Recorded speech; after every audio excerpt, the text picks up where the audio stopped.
ಎಲ್ಲರಿಗೂ ನಮಸ್ಕಾರ ವೀಕ್ಷಕರೇ. ಇದೇ ಒಂದು ಡಿಸೆಂಬರ್ 30ನೇ ತಾರೀಕು ಬಹಳ ಭಯಂಕರವಾಗಿರುವಂತಹ ಅಮಾವಾಸ್ಯೆ ಇರುವುದರಿಂದ ಈ ಕೆಲವೊಂದು ರಾಶಿಯಲ್ಲಿರುವಂತಹ ವ್ಯಕ್ತಿಗಳಿಗೆ ಶನಿದೇವನ ಸಂಪೂರ್ಣವಾದ ಅನುಗ್ರಹ ಆಶೀರ್ವಾದ ದೊರೆಯುತ್ತದೆ. ಹೀಗಾಗಿ ಈ ರಾಶಿಯವರು ಅದೃಷ್ಟವಂತರು ಎಂದು ಹೇಳಬಹುದು. ಆಗರ್ಭ ಶ್ರೀಮಂತಿಕೆ ಹಾಗೂ ಕೋಟ್ಯಾಧಿಪತಿಗಳಾಗುವಂತಹ ಮಹಾಯೋಗವನ್ನು ಬರಮಾಡಿಕೊಳ್ಳುತ್ತಿದ್ದಾರೆ. ಇನ್ನು ಮುಂದಿನ 2085 ವರ್ಷಗಳವರೆಗೂ ಕೂಡ ಈ ರಾಶಿಯವರಿಗೆ ಗಜಕೇಸರಿ ಯೋಗ ಆರಂಭವಾಗುತ್ತದೆ. ಹಾಗಾದರೆ ಯಾವೆಲ್ಲ ರಾಶಿಯವರಿಗೆ ಯಾವೆಲ್ಲ ರೀತಿಯ ಲಾಭ ದೊರೆಯುತ್ತದೆ ಎಂದು ತಿಳಿದುಕೊಳ್ಳೋಣ. ಅದಕ್ಕೂ ಮುನ್ನ ನೀವು ಕೂಡ ಶನಿದೇವರ ಭಕ್ತರಾಗಿದ್ದಲ್ಲಿ ಈ ವಿಡಿಯೋಗೆ ಒಂದು ಲೈಕ್ ಕೊಟ್ಟು ತಪ್ಪದೇ ನಮ್ಮ ಚಾನಲ್ನ ಸಬ್ಸ್ಕ್ರೈಬ್ ಮಾಡಿ. ಹಾಗೆ ಪಕ್ಕದಲ್ಲಿ ಇರುವಂಥ ಬೆಲ್ ಐಕನ್ನ ಪ್ರೆಸ್ ಮಾಡಿ. ಓಂ ಶ್ರೀ ಅಷ್ಟಮಂಗಳ ಜ್ಯೋತಿಷ್ಯ ಪೀಠ ಪಂಡಿತ್ ಶ್ರೀ ಸುದರ್ಶನ್ ಜೋಶಿ. ನಿಮ್ಮ ಜೀವನದ ಸಮಸ್ಯೆಗಳಾದ ವಿದ್ಯಾಭ್ಯಾಸದಲ್ಲಿ ತೊಂದರೆ, ಆರೋಗ್ಯ ಸಮಸ್ಯೆ, ಹಣಕಾಸಿನಲ್ಲಿ ತೊಂದರೆ, ಅತ್ತೆ ಸೊಸೆ ಕಿರಿಕಿರಿ, ಶತ್ರುನಾಶ, ಪ್ರೀತಿಯಲ್ಲಿ ನಂಬಿ ಮೋಸ, ಮಾಟ ಮಂತ್ರದಲ್ಲಿ ತೊಂದರೆ, ಸ್ತ್ರೀ ಪುರುಷ ವಶೀಕರಣ, ಕೋರ್ಟ್ ಕೇಸ್, ಇನ್ನು ನಿಮ್ಮ ಜೀವನದ ಅನೇಕ ಗುಪ್ತ ಸಮಸ್ಯೆಗಳಿಗೆ ಎಲ್ಲಿದೆ ಶಾಶ್ವತ ಪರಿಹಾರ. ಕೇವಲ ಒಂದೇ ದಿನದಲ್ಲಿ ಪರಿಹಾರ ಶತಸಿದ್ಧ. ಈಗಲೇ ಕರೆ ಮಾಡಿ.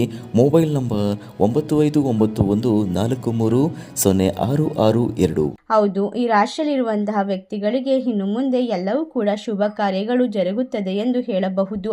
ಈ ಒಂದು ಭಯಂಕರವಾದ ಅಮಾವಾಸ್ಯೆ ಮುಗಿದ ನಂತರ ನಿಮ್ಮ ಜೀವನದಲ್ಲಿ ಕೆಲವೊಂದಿಷ್ಟು ದೊಡ್ಡ ಬದಲಾವಣೆಗಳನ್ನು ಕಂಡುಕೊಳ್ಳಲು ಸಾಧ್ಯವಾಗುತ್ತದೆ.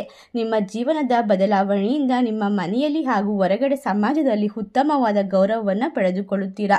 ವಿದ್ಯಾರ್ಥಿಗಳು ವಿದ್ಯಾಭ್ಯಾಸದಲ್ಲಿ ಪ್ರಗತಿಯನ್ನು ಹೊಂದುತ್ತಾರೆ. ಇದರಿಂದಾಗಿ ವಿದೇಶಕ್ಕೆ ಹೋಗುವಂತಹ ಅವಕಾಶವನ್ನು ಬರಮಾಡಿಕೊಳ್ಳಲು ಸಾಧ್ಯವಾಗುತ್ತದೆ.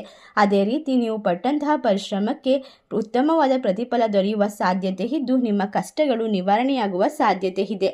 ಈ ರಾಶಿಯವರು ಅದೃಷ್ಟವಂತರಾಗಿ ಜೀವನದಲ್ಲಿ ಎಲ್ಲದರಲ್ಲೂ ಕೂಡ ಮುಂದೆ ಬರುವ ಸಾಧ್ಯತೆಯನ್ನು ಹೊಂದಿರುತ್ತಾರೆ. ಅಷ್ಟೇ ಅಲ್ಲದೆ ಇವರಿಗೆ ಇರುವಂತಹ ಹಣಕಾಸಿನ ತೊಂದರೆಗಳು ದೂರವಾಗುತ್ತದೆ. ಇನ್ನು ಮುಂದಿನ ದಿನಗಳಲ್ಲಿ ಈ ರಾಶಿಯವರಿಗೆ ಆಗರ್ಭ ಶ್ರೀಮಂತಿಕೆ ಬಂದರೂ ಕೂಡ ಕೆಲವೊಂದಿಷ್ಟು ಖರ್ಚುಗಳ ಮೇಲೆ ನಿಗಾ ವಹಿಸುವುದು ಉತ್ತಮ. ಯಾರದೋ ಹೇಳಿಕೆ ಕೇಳಿಕೆ ಮಾತುಗಳನ್ನು ಕೇಳಿಕೊಂಡು ಹಣವನ್ನು ವ್ಯಯವಾಗಿ ಖರ್ಚು ಮಾಡಬೇಡಿ. ಮುಂದಿನ ಜೀವನಕ್ಕಾಗಿ ಉಳಿತಾಯ ಮಾಡಿಕೊಳ್ಳಿ. ಈ ರಾಶಿಯಲ್ಲಿರುವಂತಹ ವ್ಯಕ್ತಿಗಳಿಗೆ ಇನ್ನು ಮುಂದೆ ಈ ಒಂದು ಭಯಂಕರ ಅಮಾವಾಸ್ಯೆ ಮುಗಿದ ನಂತರ ಜೀವನದಲ್ಲಿ ಹಲವಾರು ರೀತಿಯ ಒಂದು ಕಷ್ಟಗಳು ಬಂದರೂ ಕೂಡ ಎದುರಿಸುವ ಸಾಮರ್ಥ್ಯವನ್ನು ಹೊಂದಿರುತ್ತಾರೆ. ಇವರಿಗೆ ಹಿತಶತ್ರುಗಳು ಮನೆಯಲ್ಲೇ ಇರುವುದರಿಂದ ಬೆನ್ನಿಗೆ ಚೂರಿ ಹಾಕುವಂತಹ ಕೆಲಸಗಳು ನಡೆಯುತ್ತಿರುತ್ತವೆ.